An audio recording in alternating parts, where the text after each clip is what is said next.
Public Interest Award, named after Yunus Mahomed, aims to encourage students to study and practice law in a manner that promotes the advancement of public interest, transparency, accountability, and ethical business practice.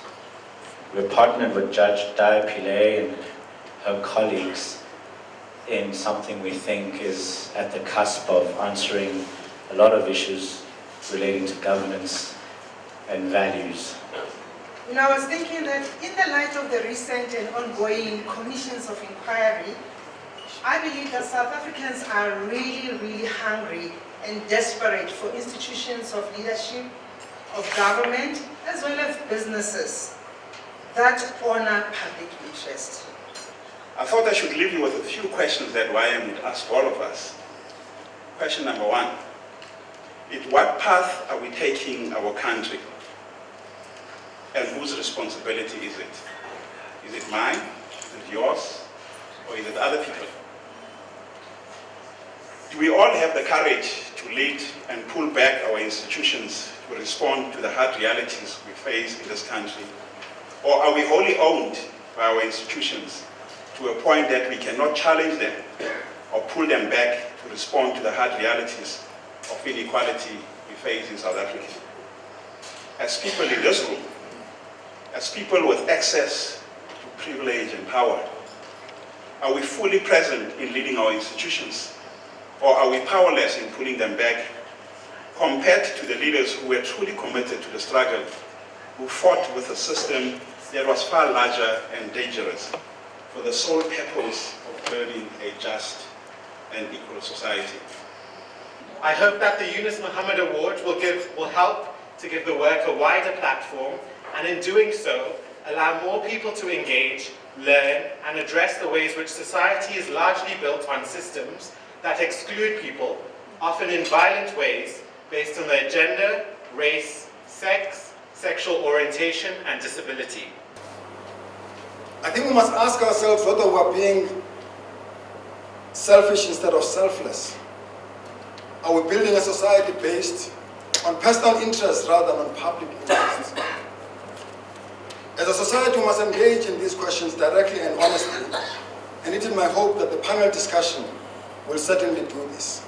The fundamental distinction being a bad investment that is made in good faith is different from a clear plan that is intended to loot and steal. What kind of a society have we become?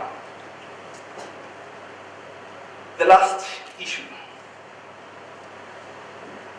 the need to reinvigorate our law enforcement agencies.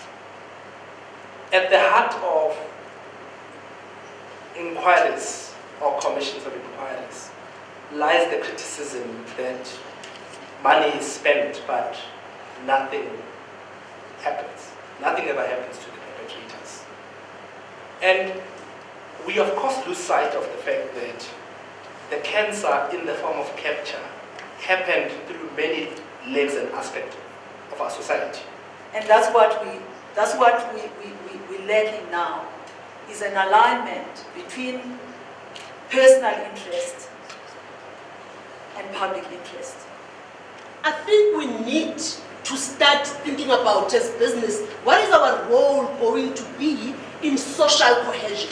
Because unfortunately, our actions are not helping in terms of ensuring that we deal, or we work towards the inclusive socio-economic growth that we have to achieve in this country.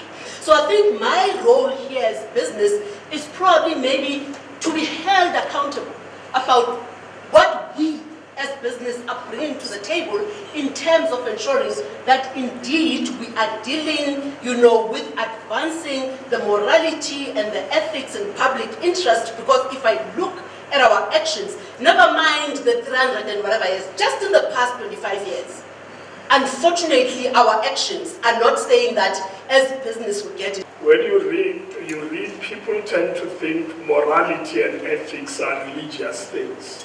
But actually, when you read the King's report, you can't do business with dishonest people. You need people you trust. You can't do business without auditors you can rely on. You can't do business without lawyers you can rely on. You can't do business with chartered accountants you can't rely on. And I think that's, for me, it's in the heart of the business enterprise, and I would like to phrase it this way. Failure to be ethical in business destroys the business.